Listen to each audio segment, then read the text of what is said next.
नमस्कार, मैं हूं कुणाल और आप देख रहे हैं हमारा YouTube channel we with you. देश का आम बजट पेश हो चुका है। संसद में माननीय वित्त मंत्री निर्मला सीतारमण ने वित्तीय वर्ष 2023-24 के लिए आम बजट पेश किया। जैसा कि हम सभी जानते हैं, आम लोगों को देश के बजट से हमेशा बहुत सारी उम्मीदें होती है और सरकार भी कोशिश करती है कि जनता की उस उम्मीद पर हम खरे उतरे। आम जनता को इंतजार रहता है कि इस बजट में कुछ न कुछ तो उनके लिए खास जरूर होगा। इंतजार से मुझे एक गीत याद आ गया, तो 2 लाइन उस गीत का सुनते हैं, फिर हम बात करेंगे इस बजट में क्या है खास और सभी खास बातों को हम सरल शब्दों में समझेंगे। तो कैसा लगा ये गीत कमेंट करके जरूर बताइएगा। वैसे बजट तो हर साल आती है, लेकिन ये जरूरी नहीं कि हम बजट से खुश हो जाएं, क्योंकि खुश रहने के लिए हमें खुश रहने के तरीके ढूंढने होते हैं। बहरहाल सबसे पहले जानते हैं कि बजट होता क्या है। जिस तरह से हम और आप अपने परिवार को सही ढंग से चलाने के लिए अपने आय और अपने खर्च का ब्यौरा रखते हैं और उस आधार पर हम अपने आने वाले समय के लिए अपने भविष्य को सुरक्षित करने के लिए हर तरह के फैसले लेते हैं, ताकि हमारा खर्च हमारे इनकम से ज़्यादा ना हो और हमारी आर्थिक स्थिति खराब ना हो। इसी तरह से सरकार भी हर वर्ष देश की आय और व्यय का सामंजस्य बैठाते हुए लेखा जोखा तैयार करती है और आने वाले समय के लिए देश को मजबूत करने के लिए आर्थिक, शैक्षणिक, सुरक्षा इन सभी दृष्टिकोण से देश को सशक्त बनाने के लिए कदम उठाती है, ताकि देश का भविष्य सुरक्षित रहे और देश को उन विकसित देशों की कतार में खड़ा किया जा सके जो आज दुनिया में अव्वल है। वैसे सरकार के आय का जो जरिया है उसमें टैक्स एक बहुत बड़ा रोल प्ले करता है। ये टैक्स 2 तरह के होते हैं, एक डायरेक्ट टैक्स और दूसरा इनडायरेक्ट टैक्स। डायरेक्ट टैक्स मतलब प्रत्यक्ष कर और इनडायरेक्ट टैक्स मतलब अप्रत्यक्ष कर। डायरेक्ट टैक्स वह टैक्स है जो कॉरपोरेट टैक्स और इनकम टैक्स से कलेक्ट किया जाता है। इनकम टैक्स तो आप समझते ही होंगे, हमारे आय के ऊपर जो टैक्स लगता है, जिस पर हमारी और आपकी हम सबकी नजर बनी रहती है, वही है इनकम टैक्स। दूसरा अप्रत्यक्ष कर यानी कि इनडायरेक्ट टैक्स, उसमें शामिल है मुख्य रूप से GST, goods and services taxes. ये वो टैक्स है जिस पर हर व्यक्ति, चाहे वो गरीब हो या अमीर, टैक्स पे करता है। किस तरह से? अगर आप बाजार से कोई भी सामान खरीदते हैं, जैसे साबुन, तेल, बिस्किट, टूथपेस्ट, नमक, कुछ भी जो आपके दैनिक उपभोग में काम आता है, उन सभी वस्तुओं पर एक तरह का टैक्स लगता है, जिसे हम गुड्स एंड सर्विस टैक्स कहते हैं। इसे अप्रत्यक्ष कर की श्रेणी में रखा गया है। तो ये हो गया हमारे टैक्स के कैटेगरीज।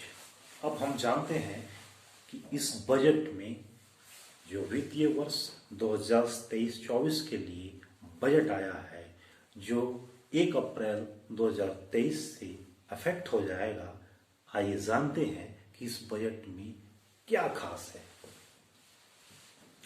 तो बजट की जो महत्वपूर्ण बातें हैं, मैं उस 10 बिंदुओं को आपके सामने रखता हूं। फिर हम बात करेंगे सबसे महत्वपूर्ण बिंदु टैक्स के बारे में। तो सरकार द्वारा 50 नए एयरपोर्ट बनाने का फैसला किया गया है। लघु उद्योग के लिए 9,000 करोड़ का ऐलान किया गया है। देश के इंफ्रास्ट्रक्चर पर 75,000 करोड़ खर्च किए जाएंगे।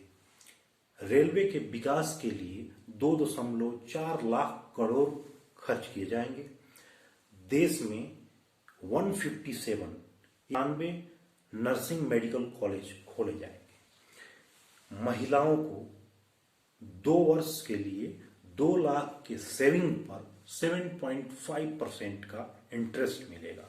मतलब ये कि कोई भी महिला अगर अपनी सेविंग 2 साल के लिए 2 लाख रुपया फिक्स डिपॉजिट के तौर पर रखती है तो उसे सरकार प्रति वर्ष 7.5% 7.5% की दर से ब्याज देगी। जो पैन कार्ड को अब बेसिक डॉक्यूमेंट की मान्यता दे दी गई है। मतलब ये कि पैन कार्ड को अब आप एक पहचान पत्र के तौर पर भी इस्तेमाल कर सकते हैं।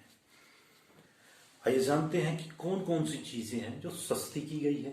LED TV, mobile phone, electric vehicle, खिलौने, साइकिल, इन सभी चीजों को अब सस्ता कर दिया जाएगा।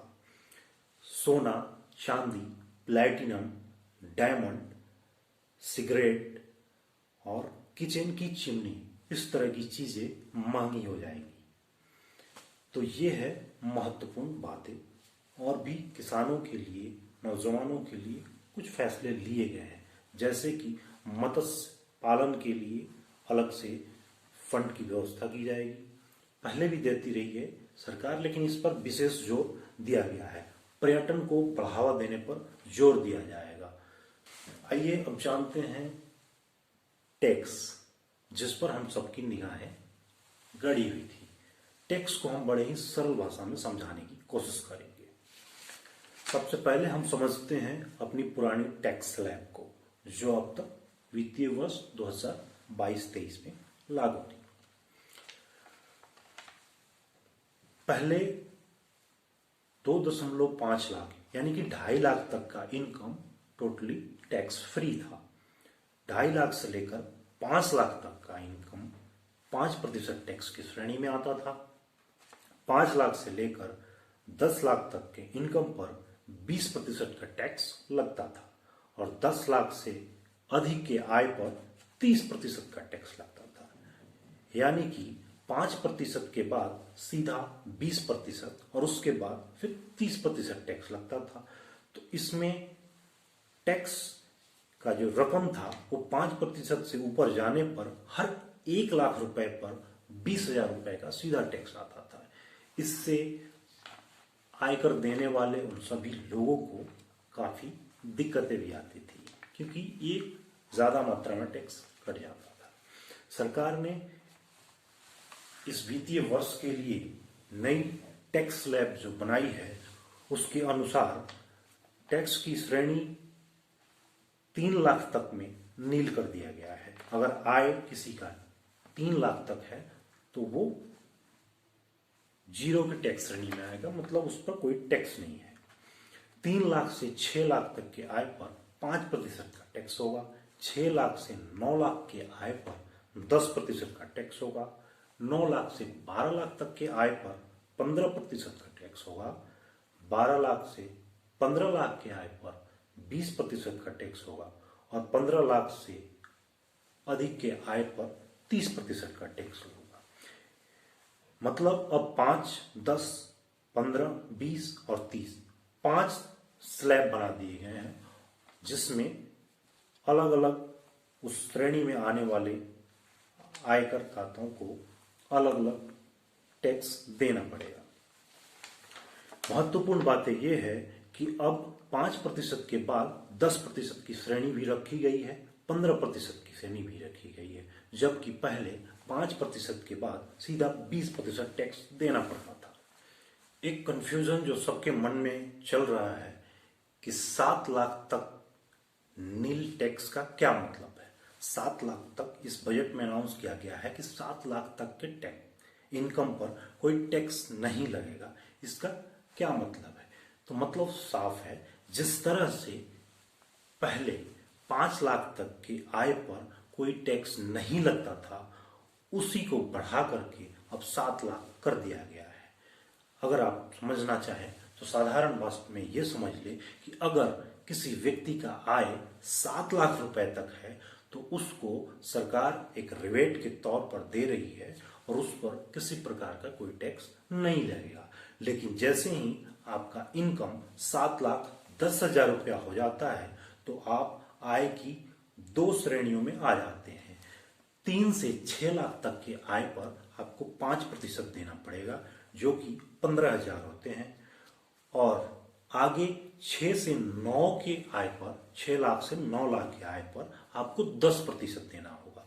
मतलब हर 6 लाख से ऊपर और 9 लाख तक के आय पर, 1 लाख के आय पर 10%, यानी कि हर 1 लाख पर 10%, 10,000 रुपए। 6 लाख से 9 लाख के बीच में आपको 10,000 रुपया देना होगा। 10%, सॉरी। एक उदाहरण से इस तरह से समझे, अगर किसी व्यक्ति का आय पहले 10 लाख रुपए था तो उसे किस तरह से टैक्स देना होता था। क्योंकि पहले 5% के बाद 20% टैक्स लगता था, तो पहले 10 लाख वाले आय के व्यक्ति को 2.5 लाख से 5 लाख तक 5% यानी 12,500, और 5 लाख से 10 लाख तक 20%, यानी कि हर 1 लाख पर 20,000 रुपया। तो 5 लाख से 10 लाख तक उसे 1 लाख रुपए का टैक्स देना पड़ता था। तो इस तरह से 10 लाख वाले आय के व्यक्ति को कुल लगभग 1,12,000 रुपए तक देने पड़ते थे, जबकि नए टैक्स स्लैब में 10 लाख तक के आय के व्यक्ति को लगभग 60,000 रुपया टैक्स देना पड़ेगा, क्योंकि वह 5, 10, 15 इन 3 श्रेणियों में आएगा। 3 से 6 लाख पर उसे 5% देना होगा जो कि होता है 15,000। फिर आगे 6 लाख से 9 लाख पर उसे 10% देना होगा जो होता है 30,000, और उससे ऊपर 1 लाख बचते हैं। 9 लाख के बाद 1 लाख बचते हैं, क्योंकि हम 10 लाख वाले आय की बात कर रहे हैं। तो उस 1 लाख पर उसे 15% देना होगा, यानी कि 15,000 देना होगा। यह कैलकुलेशन एक सामान्य तरीके से बताया गया है। वास्तविकता इससे थोड़ा बहुत इधर उधर भी हो सकता है, क्योंकि आपको बताने के लिए एक सामान्य तरीके का सहारा लिया गया है। लेकिन अगर साफ तौर पर समझे तो 10 लाख तक के आय वाले व्यक्ति को इस टैक्स स्लैब में लगभग 40,000 रुपए के फायदे हो सकते हैं। तो इस तरह से ये नई टैक्स व्यवस्था लोगों के लिए अच्छी मानी जा सकती है। मेरे तरफ से इतना ही। आपको मेरा ये वीडियो कैसा लगा कमेंट बॉक्स में जरूर बताइएगा। नए वीडियो के साथ मिलते हैं। नमस्कार, जय हिंद।